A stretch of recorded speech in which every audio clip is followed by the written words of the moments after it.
Magandang gabi po muli sa bawat isa sa atin. Narito na naman po tayo sa ating talakayan patungkol po sa mga doktrina at katuruan po sa banal na kasulatan. Ating pagpapatuloy ang ating segment, ang nasusulat sa Biblia, Biblical Exploration and Explanation. Ang ating pong topic ngayon ay tungkol po sa venial and mortal sin.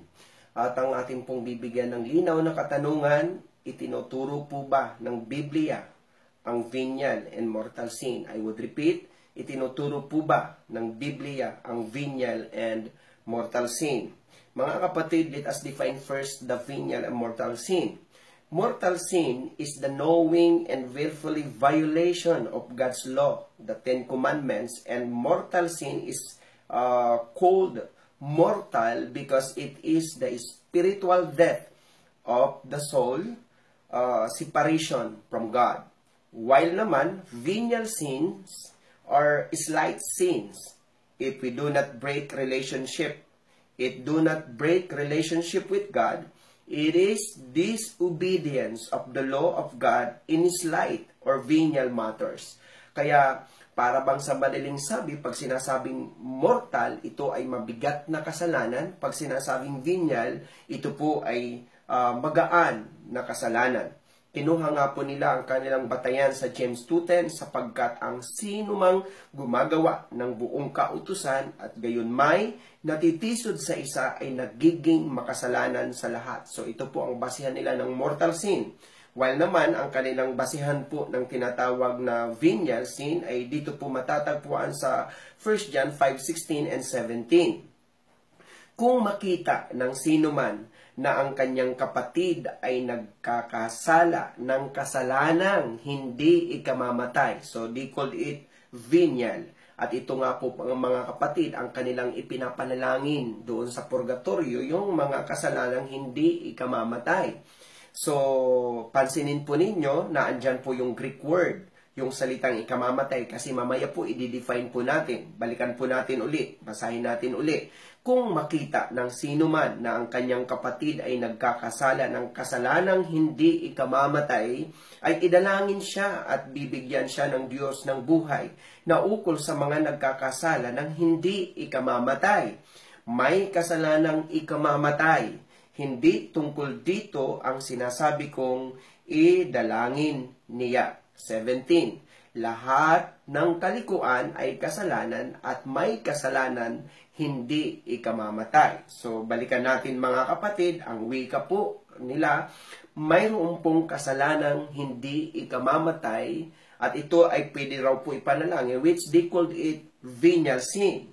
Ang iba naman, mayroon naman pong sinasabi dito na may kasalanang ikamamatay, which they called it mortal sin. At dito, hindi na po nila pwedeng ipanalangin dahil ito ay eternal separation daw po from God. Ngayon, gusto ko lang po ipapansin sa inyo, ang lahat ng binanggit na salitang ikamamatay at ikamamatay dito po sa verse 16 hanggang 17, ay inulit-ulit po ito ng 4 na beses at iisa lang po ang Greek word na pinaggamitan para wag po tayong maligaw mga kapatid. Ang kamatayan po na binabanggit po dito ay hindi po kamatayan spiritual na binabanggit po nila. Okay, ano po ang sabi po sa Greek word? Thanatos from Greek 23:48, properly an adjective used as a noun that or literally or figurative, deadly or death. So, ang tinutukoy po pala ditong kamatayan, mga kapatid, ay physical na kamatayan. Maliwanag po na ito ay physical, hindi po spiritual. By the way, ang spirit naman hindi po namamatay, kundi sabihin po natin, mga kapatid, mamaya i-define po natin what death is all about. Ngayon, tingnan po natin ang meaning ng kamatayan. Kasi, mga kapatid, para ma-define ho natin. So, that means separation. That is the simple definition of death. That means separation. Meron po tayong dalawang kamatayan. First death is separation of soul, body, and spirit, which we call it physical death, na ito nga po ay pupunta sila sa Sheol or Hades. Yun po ang first death. Pag namatay ang tao, maghihiwalay ang kaluluwa, maghihiwalay ang katawan at saka espiritu. Ang tawag natin dyan ay physical death. That is the first death. And then yung second death is separation totally from God. Ang tawag nga po dito ay eternal death, hindi po spiritual death kasi hindi po namamatay ang espiritu, kundi eternal death. Walang hanggang pagkahiwalay sa Diyos. Ito nga po yung mapupunta ang mga namatay o ang hindi ligtas sa hell or an everlasting fire. Kaya mga kapatid, maliwanag na ang first death ay physical death at ang pangalawang kamatayan ay eternal death. So ngayon, balikan natin ang ginamit nilang talata doon po mga kapatid sa 1 John 5:16 and 17, maliwanag mga kapatid na ito ay first death, yung physical death. Hindi po ito tumutukoy sa second death, which we call it eternal death, mga kapatid. Okay, ngayon, bigyan ko po kayo ng halimbawa ng kasalanang nakamamatay at kasalanang hindi nakamamatay. I would repeat, I will give you an example ng kasalanang nakamamatay at kasalanang hindi nakamamatay. Halimbawa po, mga kapatid, ang kasalanan ng pambababae, yan ay kasalanan po. That is a form of sin. At ito ay nakakamatay. Bakit po? Halimbawa, nagkasakit ng AIDS. Magbubunga ito ng physical na kamatayan. Yung paglalasing, halimbawa din po, ay sa sobrang kalasingan ay naaksidente. Magbubunga ito ng physical na kamatayan. Ito pong sinasabi na sin unto death, mga kapatid. At ito naman, ang isang kasalanan na hindi nakamamatay, halimbawa lang po yung pag-iisip ng masama. Nakapag-isip ka lang ng masama sa kapwa mo, ng hindi maganda sa kapwa mo, hindi ito magdudulot ng physical na kamatayan. So in other words, mga kapatid, pero hindi po ito tumutukoy, mga kapatid, ng venial and mortal sin. Bakit kamo? Bakit? Kasi yung may mga kasalanan talagang nagdudulot ng kamatayang physical, may mga kasalanan naman na hindi nagdudulot ng kamatayang physical. Pero ulitin ko muli, hindi po ito venial or mortal sin ang pagkatukoy. Ngayon, sabi po ng James 1:14 and 16, medyo pagbulay-bulayan po natin, kundi ang bawat tao ay natutukso pagka nahihila ng sariling masamang pita at nahihikayat. So, ang sin pala, it starts, nagsisimula po ito sa tukso. Ngayon, 15, kung magkagayon ang kahalayan, kung maipaglihi, ay manganganak ng kasalanan.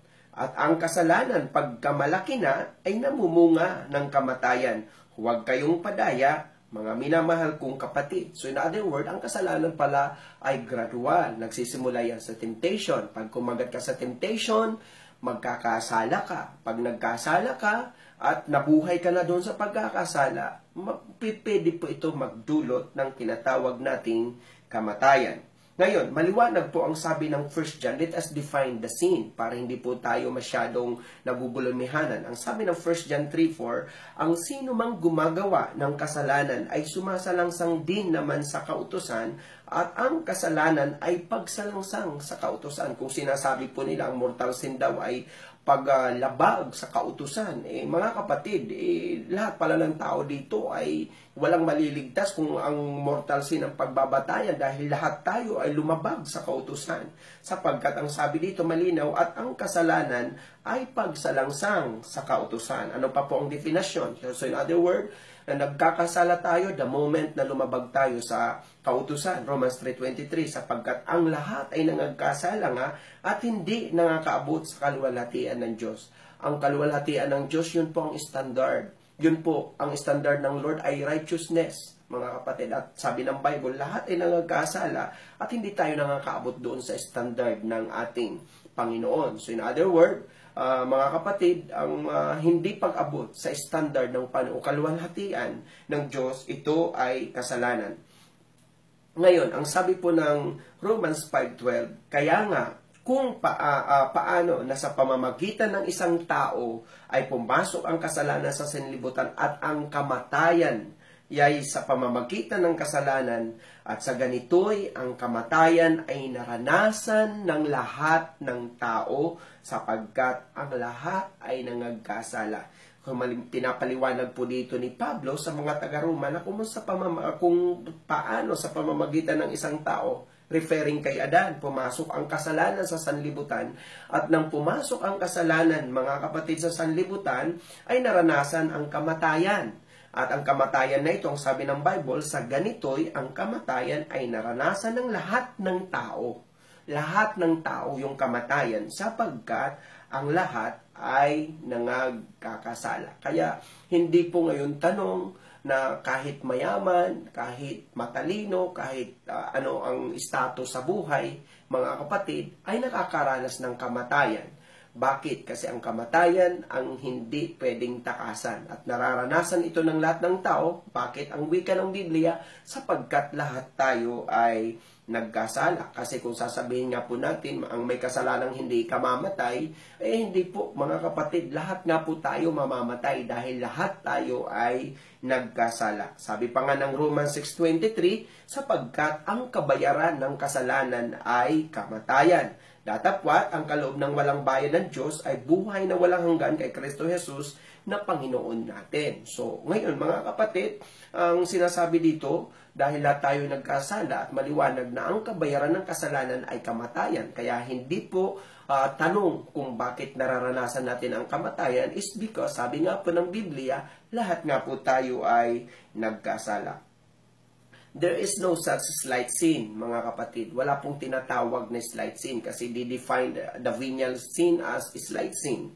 White lie is guilty of lying. Tandaan po natin, maliit man na pagsisinungaling yan, ay guilty pa rin siya ng lying. Coveting a peso is guilty of covetousness.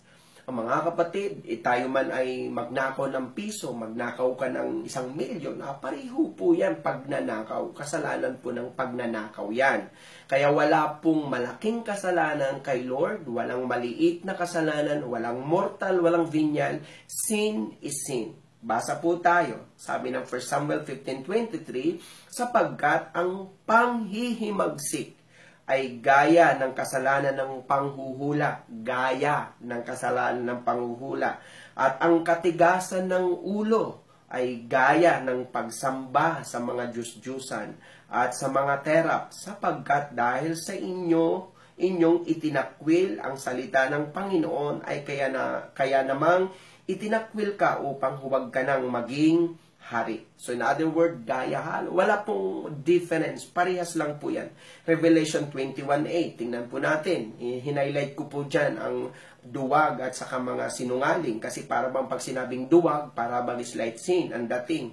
Mga sinungaling, parang slight sin lang. Ang mamamatay tao, mortal sin. Pero take note ha, wala pong venial, walang mortal dito sapagkat pare-pareho silang itinapon sa dagat-dagatang apoy. Basahin po natin sa Revelation 21:8. Ngunit sa mga duwag at sa mga hindi mananampalataya at sa mga kasuklam-suklam at sa mga mamamatay tao at sa mga mapakiapid at sa mga manggagaway at sa mga mapagsamba sa Diyos-Diyusan at sa lahat ng mga sinungaling, ang kanilang bahagi ay sa dagat-dagatang nagniningas sa apoy at asupre na siyang ikalawang kamatayan. As what I said, ang ikalawang kamatayan, ito po ang eternal death. So therefore, ang impyerno, yun po ang second death. Ang pangalawang kamatayan, yun po ang tinatawag natin na eternal death or eternal separation from God. Pero mga kapatid, ang sinungaling man, ang duwag man, mamamatay tao man, sumasamba man sa mga Diyos-Diyusan, mapakiapid, lahat po yan ibubulid sa dagat-dagatang apoy, maliban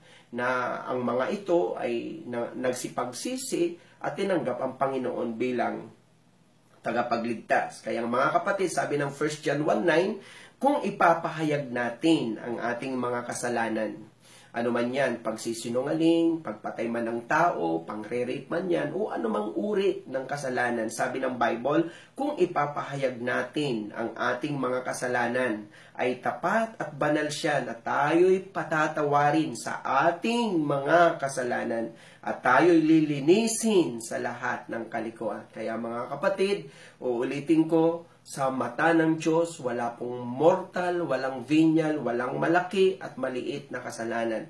Ang kasalanan ay kasalanan. Subalit, mga kapatid, kapag tayo ay ipahayag natin ang ating mga kasalanan, tapat po ang Diyos at banal siya na tayo ipatatawarin sa ating mga kasalanan regardless kung anong form ng pagkakasala ito at tayo'y lilinisin sa lahat ng kalikuan. Muli, mga kapatid, sana napulutan po natin ang aral at katotohanan ng ating pong pagtatalakay. Ito po ang inyong lingkod, Pastor Lito, na laging nagsasabi, mahal po tayo ng ating Panginoon. God bless you po.